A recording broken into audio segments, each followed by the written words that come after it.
நித்யானந்தா அவர்கள் இறந்து போயிட்டதா பரபரப்பா ஒரு பக்கம் போயிட்டு இருக்கிற இந்த தருணத்துல நான் இறக்கல, நான் எல்லாரோடையும் லைவ்ல பேச போறேன். என்ன யாருன்னே தெரியாது. உள்ள போனவுடனே என் மனசுல இருக்கிற கவலையை சொல்றாரு, அத்தனையும் சொல்லி தீர்வுகளை சொல்றாரு. அவரை போய் போலீஸ் சாமியார் சொல்லி உதப்பேன். அப்படிதான் நான் பேசுவேன். சாம்பார் ஆப் எனக்கு விளம்பரத்துக்காக நிறைய பேர் அலைய ஆரம்பிச்சிட்டாங்க. நித்யானந்தா ஒரு நாடை வச்சிருக்காரு, அது வச்சிருக்காரு, இது வச்சிருக்காரு, என்னென்ன கதை சொல்றாங்க. என்னுடைய துறையை சேர்ந்த ஒருத்தர் நித்யானந்தா கிட்ட பேசிக்கிட்டு இருக்காரு. பசிபிக் பக்கத்துல எங்கோ ஒரு பசிபிக் சமுத்திரத்துல ஒரு தீவுல இருக்கிறதா சொன்னாரு. ட்ரேஸ் பண்ணி பார்த்தா எங்க பக்கத்துல மைசூர் பக்கத்துல பேசுற மாதிரி. என்ன கேள்வி கேட்டாலும் பதிலளிக்க தயாராக இருக்கின்றேன். அவங்க கிட்ட கேட்டேன், அம்மா என்ன எப்படியா அனுப்பி விட்டு நல்ல வாழ்க்கை நடத்தலாம் போட்டு. யாரு கிட்ட? அவங்களுடைய சிஷ்யம் இருக்காங்க, டிபார்ட்மெண்ட் தான் இருக்காங்க. அடிக்கடி போன் போட்டு பேசுறாங்க. வாங்க நீங்க வந்தீங்கன்னா பேச வைக்கிறவங்க. நான் மைக்கில் போட்டு பேசியிருக்கேன். நான் பேசியிருக்கேன். உங்களுக்கு தெரியுதா அவருக்கு சென்ட் பீட்டர்ஸ் தானேப்பா நல்லா இருக்கா அப்படின்னு. நீங்க என்ன சொல்லுங்க? ஏன்னா சென்ட் பீட்டர்ஸ்ல போது என் ரூம்ல தானே அவர் இதெல்லாம் வச்சுட்டு அவருக்கு ஸ்பெஷலா ரெஸ்ட் ரூம் எல்லாம் ரெடி பண்ணி அவர் பரதேசிடா. பரதேசிகளை எல்லாம் அடிக்கப்படாதுப்பா சார். அந்த காலத்துல எல்லாம் இவங்க இருந்தாங்கல்ல சார், அவங்க சாமியாரன்னு அவங்களை ப்ரொஜெக்ட் பண்ணிக்கிறதுக்கு என்ன மாதிரியான ஒரு விஷயம் பேஸா இருந்தது? நடக்குங்கிறது இல்லம்மா. இன்னைக்கு அது பெஸ்ட் பிசினஸ்மா. மூலமான பிசினஸ் இல்ல அது. என்ன எவ்வளவு கோடி கணக்கில் பணம் கொட்டுச்சு. எடுத்த எச்சசோறு நித்யானந்தம் சேர்த்து போட்டுக்கோங்க. என்னுடைய பெண் நண்பர்கள் அது சொல்லிச்சு, உன்ன மாதிரி ஏமாத்துறவனை பார்த்ததே இல்லை. என்ன பேச்சில் ஏமாத்துறதுல உன்னை அடிச்சுக்கிறதுக்கு ஆள் கிடையாது. நீ ஏன் ஒரு சாமியார் வேஷம் போடணும் கற்றுக்கிட்டு. எனக்கு பேர் என்ன தெரியுமில்ல, காந்தராஜா நம்பா. ஸ்ரீநகரில் அவரே ஒரு இடம் ஏற்பாடு பண்ணி கொடுத்தார். ஒரு 2 நாள் உட்காந்து எல்லாம் ட்ரையல்லாம் பார்க்க ஆரம்பிச்சு. அப்பதான் நீங்க ஒரு போலீஸ் சாமியாரா பண்றதுக்கு ட்ரை பண்ணீங்களா? சாமியாரா போறதுக்கு எல்லாம் ரெடி ஆயிடுச்சு. பல கோடி சாமியாரா இல்ல போலீஸ் அது நீங்க என்ன வேணாலும். என்ன பொறுத்தவரை நான் சாமியார், என் தெய்வத்தினுடைய அவதாரம். அந்த நேரத்தில் எது பாப்புலரோ அந்த தெய்வத்தோட அவதாரம். அதெல்லாம் அந்த கீதா கிளீனா எல்லாம் சொல்லி எல்லாம் ரெடி பண்ணிடலாம் அப்படின்னு.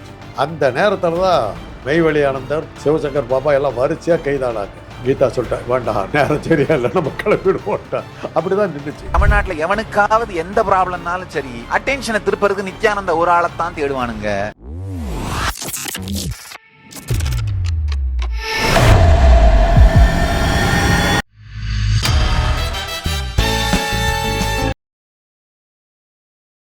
பிபிடி சினிமா நேயர்கள் அனைவருக்கும் வணக்கம். நான் உங்கள் அமிர்தா. இன்னைக்கு நம்மளுடைய டாக்டர் காந்தராஜ் சார் தான் இருக்கார். நிகழ்ச்சிக்கு போகலாம். சார் வணக்கம். இன்னைக்கு ரொம்ப பரபரப்பாக பேசப்படுற விஷயம் என்ன அப்படின்னா, நித்யானந்தா அவர்கள் தான். நித்யானந்தா அவர்கள் இறந்து போயிட்டதா பரபரப்பாக ஒரு பக்கம் போயிட்டு இருக்கிற இந்த தருணத்தில் நான் இறக்கல, நான் எல்லாரோடையும் லைவ்ல பேச போறேன் அப்படின்ற மாதிரி ஒரு அறிக்கை இப்போ விட்டுருக்காரு. அதுதான் இப்போ ரொம்ப இதுவாக இருக்கு. உங்களுக்கு அதை பற்றி ஏதாவது தெரியுமா சார்? செய்திகளில் இல்லைன்றதுக்காக கிளப்பி விடுற செய்திகள் தான். வேற என்ன, இன்னைக்கு விளம்பரத்துக்காக நிறையா பேர் அலைய ஆரம்பிச்சிட்டாங்கம்மா. அதனால் இப்போ என்ன மாதிரி ஆட்களுக்கெல்லாம் இலவசமாக கிடைக்கிது. உங்களுக்கெல்லாம் நன்றி. அதுக்காக நான் சொல்லணும். எனக்கு விளம்பரம் வர்றதுனால எனக்கு பெரிய லாபம் இல்லை. பட் அவங்களுக்கு அது பெரிய மிக முக்கியமான ஒரு விஷயமா இருக்குது. சமீப காலமாக நித்யானந்தா பற்றி எந்த செய்தியுமே இல்லை. இன்னும் சொல்லப்போனால் பல சாமியார்களை பற்றிய செய்திகள் இல்லை. நித்யானந்தா ஒரு நாடை வச்சிருக்காரு, அது வச்சிருக்காரு, இது வச்சிருக்காரு, என்னென்ன கதை சொல்கிறாங்க. என்னுடைய துறையை சேர்ந்த ஒருத்தர் நித்யானந்தா கிட்ட பேசிக்கிட்டு இருக்காரு. அவர் ஃபோனில் பேசும்போது நான் சொல்கிறது 50 வருஷத்துக்கு முன்னாடி இல்லை, 5-6 வாரம் ஒரு 2 மாதத்துக்கு முன்னாடி நித்யானந்தா கிட்ட பேசும்போது நான் அவங்க ஸ்பீக்கரில் போட்டு பேச வச்சேன். அது பசிபிக் பக்கத்தில் எங்கோ ஒரு பசிபிக் சமுத்திரத்தில் ஒரு தீவில் இருக்கிறதா சொன்னார். ட்ரேஸ் பண்ணி பார்த்தா எங்கே பக்கத்தில் மைசூர் பக்கத்தில் எங்கே பேசுகிற மாதிரி இருக்கு. கைலாஷான்ற ஒரு அது எங்கே பெங்களூர் பக்கத்தில் எங்கேயோ இருக்கிற மாதிரி தான் எனக்கு பட்டுச்சு. சரி, அதெல்லாம் சரி, ஏதோ ஒரு ஸ்டண்ட் அடிக்கிறாரு, ஏதோ அதுக்கு ஒரு தனி பாஸ்போர்ட் இருக்குது, தனி கரன்சி இருக்குது.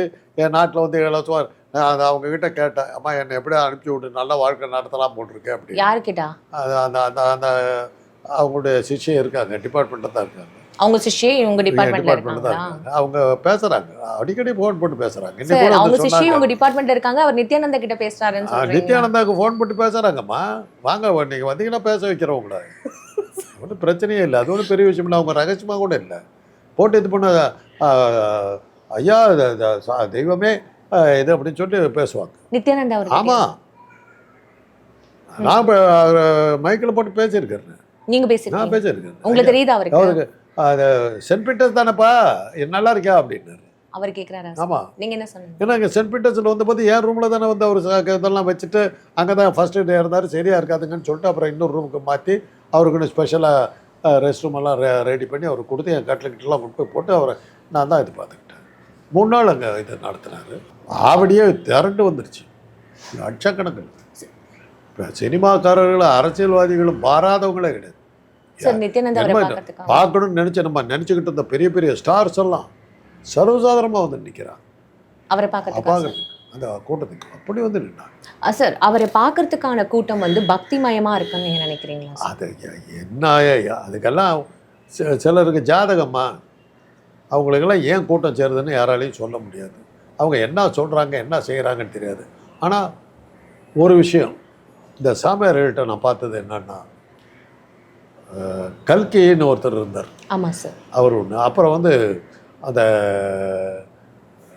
டான்ஸ் எல்லாம் ஆடுவார் ஒருத்தர், சிவசங்கர் பாபா. சிவசங்கர் பாபா பேச்சை கேட்டிருக்கீங்களா நீங்கள்? தெலுங்கில் பேசுவார், தமிழில் பேசுவார், ஹிந்தியில் பேசுவார், இங்கிலீஷில் பேசுவார். சார் எனக்கு அவரை பற்றி எப்படி தெரியும் அப்படின்னா, ரீசெண்டாக அவரோட ஸ்கூல் வந்து ஒரு விஷயத்தில் ஒரு இந்த மாதிரியான ஒரு பாலியல் சர்ச்சையில் மாட்டிக்கிச்சு சார். அதில் தான் அவர் உள்ள தள்ளிவிட்டாங்க. அதில் என்னன்னா, அப்போ தான் அவர் சாமியார்ன்ற ஒரு விஷயமே தெரியும் சார். திருக்குறள், பைபிள், குரான், எல்லா பகவத்கீதை 4ஐயும் சொல்லி ஒன்றுக்கு எப்படி தொடர்பு இருக்குதுன்னு சொல்லுவார்.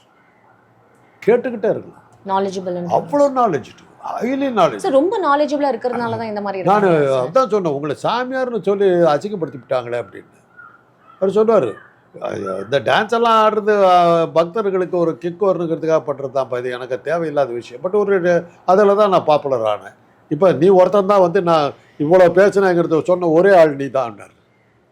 எங்கள் அண்ணெல்லாம் பெரிய பக்திமாலாம் நின்றுக்கிட்டு இருந்தேன் சிவசங்கர் பாபா மேலே. அவ்வளோ பேச்சை கேட்டுக்கிட்டே இருக்கலாமா, அவ்வளோ அருமையாக பேசும் சார். அந்த காலத்துல எல்லாம் இவங்க இருந்தாங்கல்ல சார், அவங்க சாமியாரன்னு அவங்களை ப்ரொஜெக்ட் பண்ணிக்கிறதுக்கு என்ன மாதிரியான ஒரு விஷயம் பேஸா இருந்தது? அவங்க சொன்னா நடக்குங்கிறது இல்லைம்மா. இன்னைக்கு அது பெஸ்ட் பிசினஸ்மா.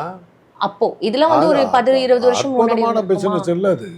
என்ன எவ்வளோ கோடிக்கணக்கில் பணம் வந்து கொட்டுச்சு சார். நித்யானந்தாவே எனக்கு தெரிஞ்ச ஒரு 10-15 வருஷத்துக்கு முன்னாடி இருந்தவர் தானே சார். அப்போதுலேருந்து இருந்த சாமியார்கள், இந்த சிவசங்கர பாபா, அவங்கெல்லாம் ஒரே நேரத்தில் வந்தவங்க. ஒரே நேரத்தில் வந்தவங்க. அப்போ அவங்க எந்த மாதிரியான ஒரு விஷயம் சொல்லி இந்த ஜனங்க கிட்ட வந்து, அதாவது நான் உங்ககிட்ட சொல்லியிருக்கிறேன், இந்த இவங்கெல்லாம் வந்தபோது என்னுடைய பெண் நண்பர்கள், அது அந்த பொண்ணு பேர் வந்து கீதான்னு ஒரு பொண்ணு, அது வந்து சொல்லிச்சு, உன்ன மாதிரி ஏமாத்துறவனை பார்த்ததே இல்லை என்ன.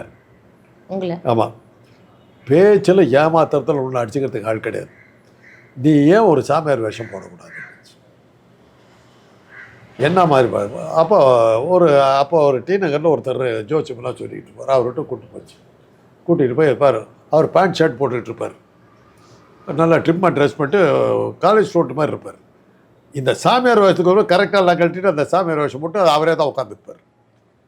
காலையில் அங்கே டீ கடையில் பார்த்தேன், நான் தான் இப்போ சாமியார் இருப்பேன் அதெல்லாம் சொல்லாதுன்றாரு. இந்த இடத்துல அந்த ரூம் அப்படியே வெளியூரில் இருக்கும், பெயிண்ட் அடித்து அப்படி உள்ளே போனீங்கன்னா அந்த ஷேடோ இல்லாமல் பல்பே தெரியாத மாதிரி இந்த லைட் அந்த இது அப்படி போட்டு சொன்னார்,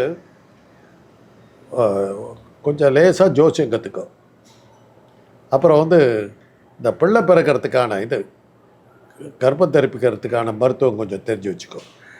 இது தெரிஞ்சு வச்சுக்கிட்டு அப்புறம் வந்து சில இலக்கியங்கள் அது இது கடவுளை பற்றி சில விஷயங்கள்லாம் வச்சுக்கோ. இதை வச்சுக்கிட்டு ஓட்டலாம். அது அப்புறம் உன்னுடைய ஆட்கள் 4-5 பேரை வெளியில் நீ வச்சிடணும் உனக்கு ப்ரொமோட் பண்ணுறதுக்கு. அவன் என்னன்னா யார் வர்றாங்கங்கிறத அவன் தகவல் சொல்லிவிடுவான். சொல்லிட்டாக்க நீ உள்ளே வரும்போதே நீ இதுக்கு தானே வந்திருக்கேன்னு நீ பேசிடுவேன். சினிமாவில் வர அதை சொல்லிட்டனால அவன் காலி அப்படின்னார். எனக்கு அது அந்த அனுபவம் ஒரு இடத்துல கிடச்சிது. அது ஒரு பெரிய சாமியார் இருந்து. அது நான் உள்ளே போகிறேன், வா என்ன பிரச்சனை எனக்கு தெரியும், இதுதான் வந்திருக்கிறேன் அப்படின்னார்.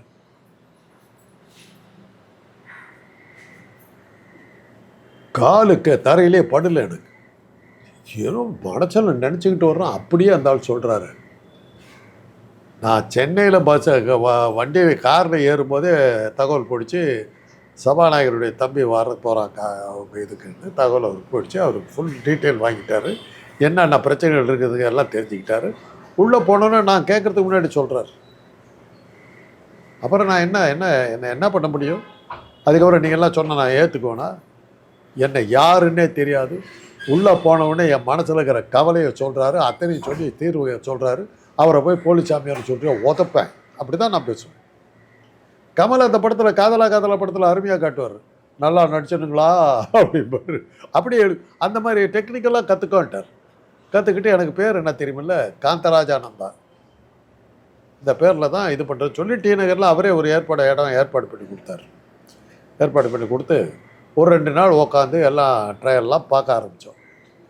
அப்போ தான் நீங்க ஒரு போலீஸ் சாமியாரா பண்றதுக்கு ட்ரை பண்ணிருந்தீங்களா? சாமியாரா போகிறதுக்கு எல்லாம் ரெடி ஆயிடுச்சு. பல கோடி சாமியாரா இல்ல போலீஸ் சாமியார். அது நீங்கள் என்ன வேணாலும், என்னை பொறுத்தவரை நான் சாமியார், என் தெய்வத்தினுடைய அவதாரம். நீங்களா? ஆமாம், தெய்வத்தின் அவதாரம். எந்த கடவுள்லாம் அப்புறம் டிசைட் பண்ணிட்டு முடிவு எடுத்துட்டோம். எந்த தெய்வம் அது எது அந்த நேரத்துக்கு எது பாப்புலரோ அந்த தெய்வத்தோட அவதாரம். அதெல்லாம் அந்த கீதா க்ளீனாக சொல்லி எல்லாம் ரெடி பண்ணிடலாம் அப்படின்னுச்சு. அந்த நேரத்தில் தான் மெய்வழி ஆனந்தர், சிவசங்கர் பாபா எல்லாம் வரிசையாக கைதானாங்க. கீதா சொல்லிட்டேன், வேண்டாம் நேரம் சரியா இல்லை, நம்ம கிளப்பிடுவோட்டா. அப்படி தான் நின்றுச்சு. சிவசங்கர் பாபா இப்போதானே சார் ரீசெண்டாக ஒரு 2 years 3 years பேக் தானே சார் கைதானாரு? அப்போவே கைதானாரா? அப்போ அந்த டைமில் தான் நான் உள்ளே வந்துக்கிட்டேன். சார், இப்போ இந்த சாமியார்கள் அப்படின்ற இந்த மாதிரியான ஒரு விஷயம் பண்ணுறதுக்கான அவங்களுக்கு என்ன ஒரு என்ன சொல்கிறது, ஒரு முகாந்திரம் இருக்குது, இல்லை எந்த மாதிரியான தேவைகள் இருக்குது அவன் இந்த சாமியாராக போகிறது? சாமியாருங்கிறது ஒரு பெரிய பிஸ்னஸ்மா. வெறும் இந்தியாவில் அது இருக்குன்னு நினைக்காதீங்க. ரஸ்புட்டின் அப்படிங்கிற ஒரு சாமியாரை பற்றி நீங்கள் கேள்விப்பட்டிருக்க மாட்டீங்க. ரஷ்யாவுடைய புரட்சிக்கு காரணமாக இருந்த ஒரு ரஸ்புட்டின், கேத்தலிக் ஃபாதர். ஜார்னுடைய அதாவது ரஷ்ய புரட்சியில் கொல்லப்பட்ட ஜாருக்கு குழந்தைகள் பிறக்குது. வரிசையாக 4 பொண்ணுங்க. ரஷ்யாவுடைய இது பிரகாரம், மன்னர் இது பிரகாரம் பையனுக்கு தான் பதவி கொடுக்க முடியும். பையன் இல்லைன்னாக்கா, இளவரசன் இல்லைன்னா இது பண்ண முடியாது. 5ஆவதாக பையன் பிறக்கிறான். பையன் பிறந்தா அவனுக்கு ஹீமோஃபிலியாங்கிற நோயோடு பிறக்கிறான். பரம்பரை நோய். ஹீமோஃபிலியாங்கிறதுனா என்னன்னாக்கா, எங்கேயா அடிபட்டுச்சுன்னா ரத்தம் வந்ததுன்னா ரத்தம் உரையாது, கொட்டிக்கிட்டே இருக்கும். அது பரம்பரை நோய். அது அந்த பையனுக்கு அது இருந்தது. அவ்வளோ கஷ்டப்பட்டு பெக்கிறாங்க. அந்த பையனுக்கு அது இருக்குது. அவனுடைய ஆயுள் ரொம்ப இதுன்னும் போது என்னடா பண்ணுறதுன்னு போது, அந்த ராணியோட ஜாரோட மனைவி ஆனா விரும்போவான்னு பேர், அவகிட்ட ஒரு தோழி சொல்கிறா, ரஸ்புட்டின்னு ஒரு சைபீரியாவில் ஒரு சாமியார் இருக்கான், ஒரு கேத்தலிக் ஃபாதர். அவர் அற்புதங்கள் பண்ணுறவர். அவரை பார்த்து இது பண்ணாத அப்படின்னு சொல்லி இது பண்ணோடனே ராஜா ஜார் ஆளுக்கு அனுப்புகிறாரு. அங்கே போனவொன்னே அவர் சொல்கிறாரு, பையன் கவலைப்பட வேணாம், நான் பார்த்துட்டேன், இப்போ அவனுக்கு பிரச்சனை இல்லை இருக்கான், அவன் சரியாயிடும், 1/2 மணி நேரத்தில் சரியாயிடான்னு அவனுக்கு தகவல் அனுப்பிவிட்டான். அப்போ இவ்வளோ வேகமாக போகிறது அந்த தகவல் சொல்கிறாங்க. அப்போ அந்த பையனுக்கு தொப்புளில் ரத்தம் கசிய ஆரம்பித்து பயந்து நடுக்கிறாங்க. டாக்டர்ஸ் பார்த்துட்டு இருக்காங்க. இவன் சொல்கிறான், சொல்லி முடிக்கிறான், ரத்தம் நின்று போச்சு. அதுக்கப்புறம் ரஸ்புட்டின் வச்சது தான் சட்டம். ஜாருக்கு வேறு கான்சன்ட்ரேஷனே பண்ணல. அதில் தான் மக்கள் என்ன அவஸ்தைப்படுறாங்கங்கிறத பார்க்காம போன நேரத்தில் தான் லெனின் வந்தார். கெரன்ஸ்கின்னு ஒருத்தர் வந்தார். கெரன்ஸ்கிங்கிறவர் ஜாருடைய உறவுக்காரர் தான். அவர் தான் உண்மையிலேயே புரட்சியை பண்ணவர். அந்த கெரன்ஸ்கி மக்களை திரட்டிட்டு நிற்கிறார். மக்கள் தன்னை ஏற்று நிற்கிறாங்கங்கிறது அவருக்கு தெரியல. ரஸ்புட்டின் பேச்சை கேட்டுக்கிட்டு அதுலேயே ஜார் இருந்துட்டான். தன்னை கைது பண்ணி கூட்டிகிட்டு போய் கொல்ல போகிற நேரம் வர்றவரில் அவருக்கு தெரியல. அந்த நேரத்தில் ஜாருனுடைய சொந்தக்கார பசங்க 2 இளவரசர்கள், ரஸ்புட்டின் இருந்தாக்கா அவன் இந்த ஜார் குடும்பம் அழியிறத தடுக்க முடியாதுங்கிறதுக்காக அந்த குடும்பத்தை காப்பாற்றுங்கிறதுக்காக ரஸ்புட்டினை கொலை பண்ணுறதுக்காக முயற்சி எடுக்கிறாங்க. என்ன பண்ணுறானுங்கன்னா, அவர்கிட்ட ஃப்ரெண்டாக நடித்து உள்ளே போகிறானுங்க. 2 பேர் இளவரசர்கள். அதாவது நாக்கில் பட்ட உடனே சாகக்கூடிய சயனைடு விஷத்தை கலந்த கேக்குகளை செஞ்சு அவருக்கு கொடுக்குறாங்க. அந்த ரஸ்புட்டின் அந்த கேக்கை சாப்பிட்றான். ஆனந்தமாக எடுத்து அந்த கேக்கு முழுதையும் சாப்பிட்டு செத்து போடான்னு சொல்லி சாக்கு பையெல்லாம் ரெடி பண்ணி அவன் இது பண்ணி வச்சுக்கிட்டு இருக்கானுங்க. கேக்கை சாப்பிட்டு அவன் கிட்டார் கொண்டு வர சொல்லி கிட்டார் வச்சு வாசிக்கிறான். இவனுங்களுக்கு ஒன்றுமே புரியலை. என்னடா இவ்வளோ ஸ்ட்ராங் விஷயத்தை கொடுக்குறோம், சாகலை அப்படின்னு சொல்லிட்டு துப்பாக்கி எடுத்து பாயிண்ட் பிளாங்கில் ஷூட் பண்ணிட்டான். நெஞ்சில் ஷூட் பண்ணுறாரு. கீழே விழுந்துட்டான். விழுந்த உடனே அவனை தூக்கி சாக்கு பையில் போட்டு, பனிக்காலம், வின்டர், ஓல்கா நதி உறைஞ்சி அப்படியே பனியில் மூடி இருக்குது. அந்த ஓல்கா நதிக்கு தூக்கிட்டு போய் அந்த பனிக்கட்டியை உடைச்சி இது பண்ணி திறந்து தண்ணி இது பண்ணி அது உள்ளே போட்டுட்டாங்க. அது உள்ளார அந்த பனிக்கு அடியில் அது போயிடுச்சு. ரஸ்பூட்டியை காணோன்னு ராணி தேடுறா. இவனுக்கு மேலே அவங்களுக்கு சந்தேகம் வருது. கடைசியில் என்ன ஆச்சுன்னா கொஞ்சம் பனி இது தெளிய ஆரம்பித்த உடனே இந்த சாக்கு பை மேலே வந்துருச்சு. பாடி எடுக்கிறாங்க. எடுத்து போஸ்ட்மார்ட்டம் பண்ணால் எப்படி இறந்தார்னா தண்ணியில் மூழ்கி இறந்தார். அந்த விஷம் வேலை செய்யலை, அந்த துப்பாக்கி குண்டு வேலை செய்யலை, தண்ணியில் மூழ்கி இறந்தார்னு வருது. இன்னைக்கு வரலும் வழங்க முடியாத அதிசயம் அந்த மரணம் எப்படி நடந்ததுங்கிறது இன்னைக்கு வரலும் யாருக்கும் தெரியாது. இந்த நிமிஷம் வரலும் அது மாதிரி அந்த ரஸ்புட்டின் தான் உலகத்துக்கே ஒரு புதிய விஷயத்தை கொண்டு வந்தோம் சார். அது மாதிரி அந்த சாமியார்களை பேஸ் பண்ணி தான் அண்ணா வேலைக்காரி படத்தை எடுத்தார். சாமியார்கள் எப்படியெல்லாம் ஏமாத்தவன கொலகாரங்களாக இருப்பானுங்க, பெண் பித்தர்களாக இருப்பானுங்க. அதில் சுந்தர கோஷ அந்த சாமியார் பேர் சுந்தர கோஷ். அவருடைய உதவியாக ஒரு இது இருப்பாங்க, ஒரு செக்ரட்டரி இருப்பான். கோர்ட் சீன் அதில் தான் கோர்ட் சீன் பெருசாக வந்தது. அண்ணா வசனம் K.R. ராமசாமி நடிப்பார்.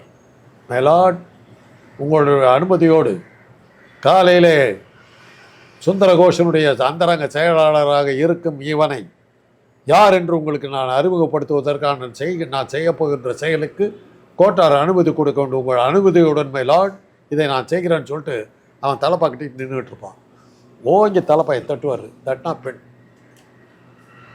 பகலிலே ஆண் உடையில் இருக்க அந்தரங்க செயலாளர், இரவிலே உத்தியானவனத்திலே உல்லாச வேசி.